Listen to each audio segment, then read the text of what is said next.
रामकृष्ण हरी मंडळी. तर मी सातारा जिल्ह्यातील एका छोट्याशा गावातून येतो. आमच्या गावचे नाव आहे साप. हां, थोडं युनिक आहे साप. आता हे साप का आणि कसं गावचं नाव पडलं याची कहाणी आपण नंतर कधीतरी बघू. तर आज आहे आमच्या गावची जत्रा. तशा आमच्या गावात 2 जत्रा असतात बरं का. एक श्री ज्योतिबाची आणि दुसरी श्री काळभैरवनाथाची. तर आज जे आपण पाहणार आहोत ती आहे ज्योतिबाची जत्रा. तर ही जत्रा असते कोल्हापूरच्या ज्योतिबाच्या यात्रेनंतर, म्हणजेच 5 दिवसांनी. ही जत्रा 2 दिवसाची असते. तर पहिला दिवस जे छबिना आणि देवाचा पालखी सोहळा.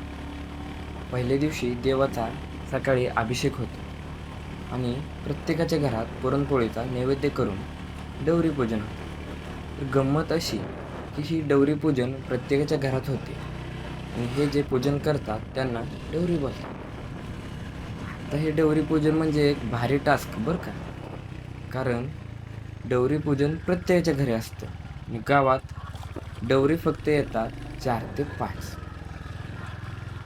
तर आधी आपल्या घरी डवरी पूजन व्हावं म्हणून प्रत्येकजण यांच्या मागे पळत असतो. तसं यावर्षी माझं नशीब चांगलं की आम्हाला लवकर डवरी मिळाला. तर माझं नशीब का चांगलं, प्रत्येक वर्षी डवरी लवकर नाही आणला म्हणून मला पप्पांचा ओरडा खायला लागला.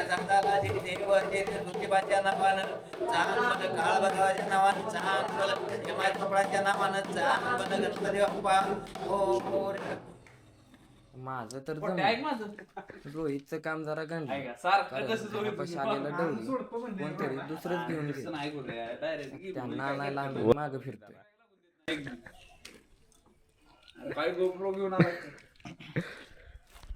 भांडणं चालले ती डवरी कोण नेणार. गुरु किती हुशार झालं, तू फिरतोय बाबा. 1 तास झालं, 1 तास झालं गुरु फिरतोय. रोहित डवरीसाठी भांडणं चालले. रोहितला नाही लवकर. रोहितचा उपास आहे आज. पहिल्या दिवशी पुरणपोळीचा नैवेद्य ज्योतिबाला दाखवला जातो.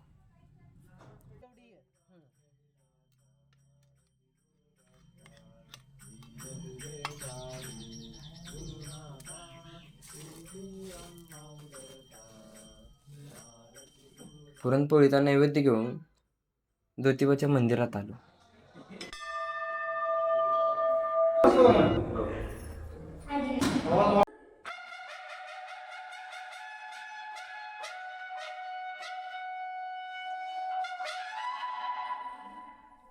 चैत्र यात्रा पौर्णिमा ज्योतिबाची ही पौर्णिमे दिवशी असते. त्यानंतर तिथल्या पाकळणीच्या दिवशी या ज्योतिबाची जत्रा असते, सरासरी 5व्या दिवशी. आज या ज्योतिबाबद्दल मी वेगळं काही सांगत नाही, तर तो फक्त नवसाला पावतो. तुम्ही फक्त नवस करा, पावतो का नाही ते तुम्हीच बघा. ज्योतिबाच्या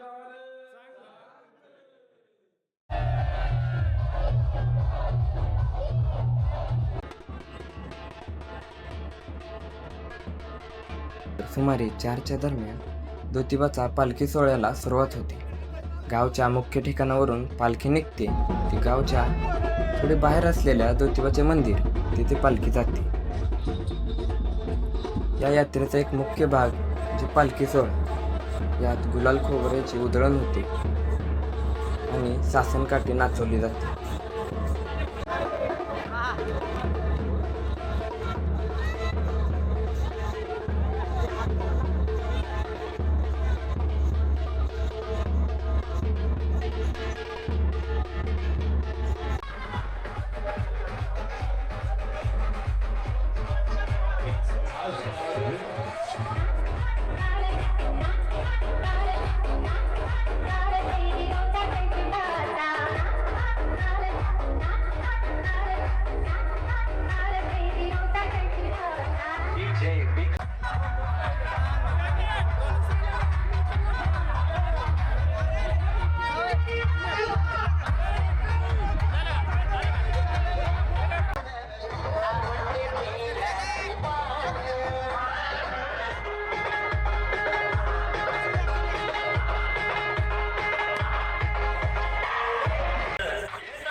आणि गावातून पालखी मंदिरात येते.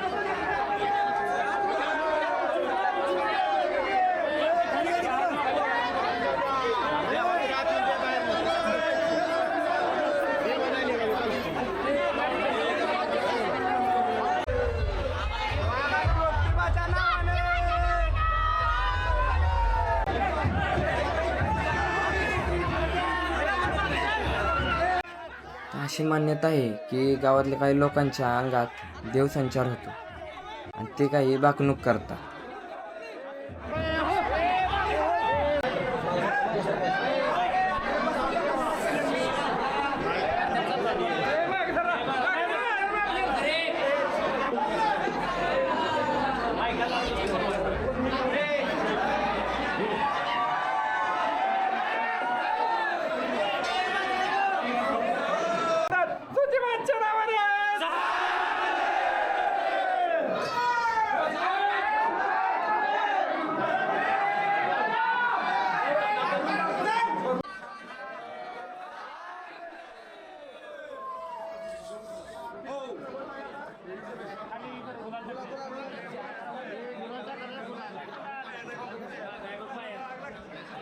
हे सर्व झाल्यानंतर आरती होते आणि त्यानंतर पुन्हा पालखी गावच्या मुख्य ठिकाणी येते.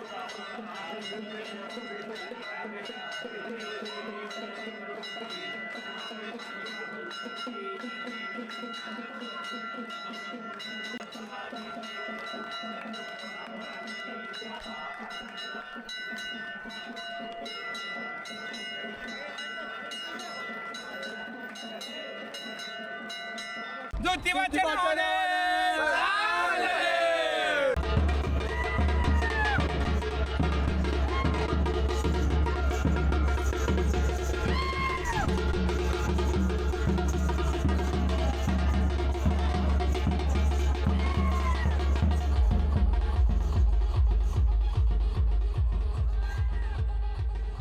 ह्यानंतर रात्री 9 ते 10च्या सुमारास पालखीची गावातून प्रदक्षिणा होते. त्या प्रदक्षिणेत विविध पारंपरिक खेळ, हलगी आणि बरेच काही कार्यक्रम असतात.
आणि अशा प्रकारे जत्रेचा पहिला दिवस पूर्ण होतो.